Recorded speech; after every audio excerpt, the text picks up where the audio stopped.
Ito na ang favorite ko, Napaparamsat tuloy oh. ako eh. Ito na ang favorite ko. Madeline! Anong Oh? meron?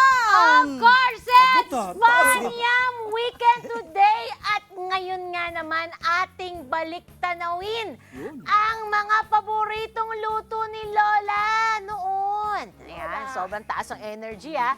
At muling maramdaman ang mainit na alaala sa kusina kasama ni Lola. Ayan. Ayan.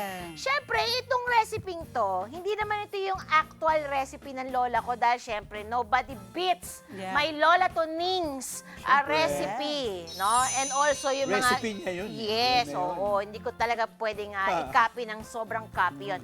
But, pag ito ang ginagawa ko, naaalala ko siya. Kasi in our province, in Laguna, in Pagsanghan, there's a lot of papaya there.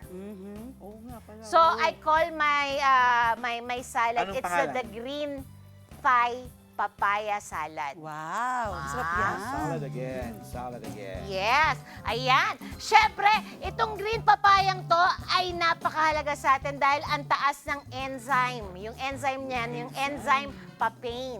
Yan. So yan ang nakakapagbigay sa atin ng mga antioxidant marami. Yeah. And then, ito lang naman ang ating mga pangunahin na ingredients. Siyempre, ang atin na green papaya, ang ating parsley, celery, pwede din. Then chili, tamarind powder, o kung meron Tamarind. kayong lime powder or Pwede. lime or calamansi, pwede. And yung ating fish sauce or patis. Ay, Ayan. sosyal. So, napaka-easy lang na to, no? Pagsasama-samahin lang natin. Sarap ang sauce niya, patis. In a bowl, yes, in a bowl, ilagay lang natin si Papaya.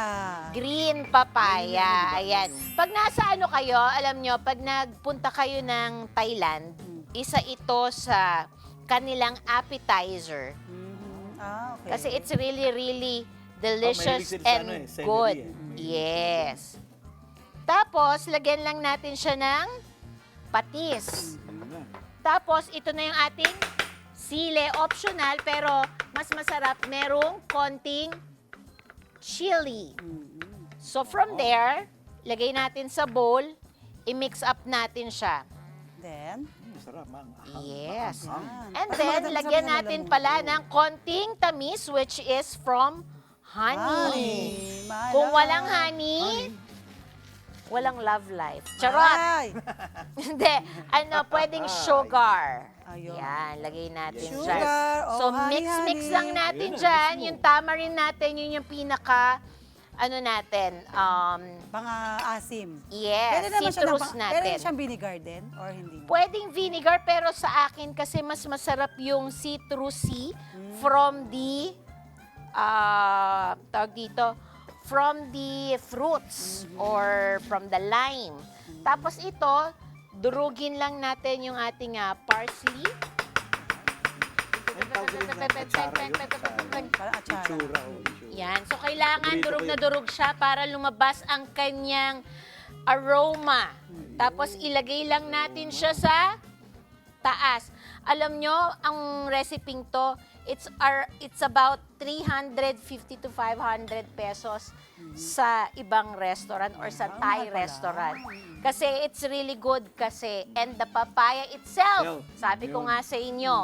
And now we have the Thai green papaya salad already in a Wow. matter of 1 minute. O, Green. yan. Thai. Ayun siya. Guys, masarap to talaga. Favorite ko, Yan. Ti. Tsura pa lang. Tsura eh. pa lang, Oo. masarap na talaga. Ang sarap niyan.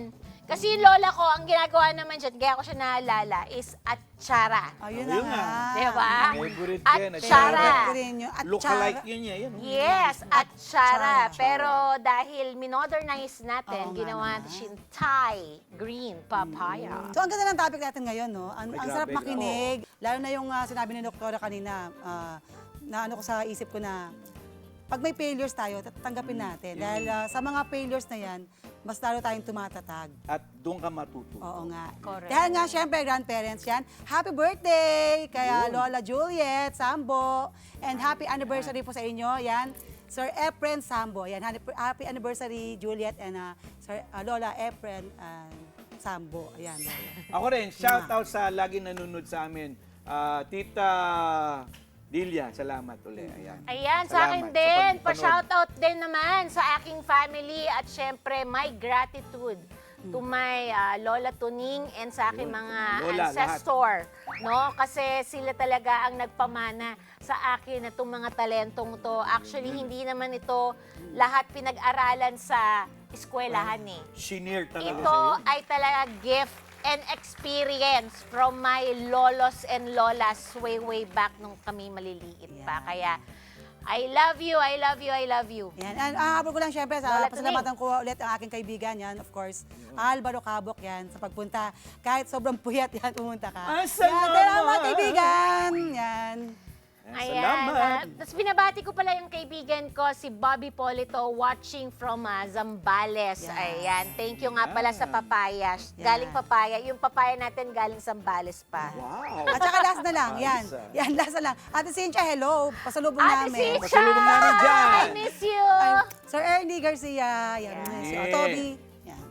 Anyway, anong oras na? Ayan. Well, Isang oras na naman natapos. Ang bilis. gusto mo tayo? Oo. Sobra. Diba? Well, ganun talaga eh. Ang respeto mga kaibigan sa ating mga nakakatanda ay hindi lang simpleng pakikinig sa kanila, Correct. kundi pagpapahalaga sa kanilang karanasan. Sa pamamagitan nito, natuto tayong umiwas sa mga pagkakamali at mas naiintindihan ang tamang landas sa buhay. Correct. Sabi nga, ang pagmamalasakit sa pamilya ay nagpapalakas ng ugnayan sa bawat isa. Kapag may problema o tagumpay, mas masaya at maayos itong hinarap dahil may gabay at suporta mula sa nakakatanda. At syempre, no, ang karunungan ng matatanda ay ilaw sa ating desisyon at sa pagpapatibay ng pamilya sa pakikinig at paggalang sa kanila. Naipapasa rin natin ang kanilang aral sa susunod na henerasyon. At ito ang tunay na pamana.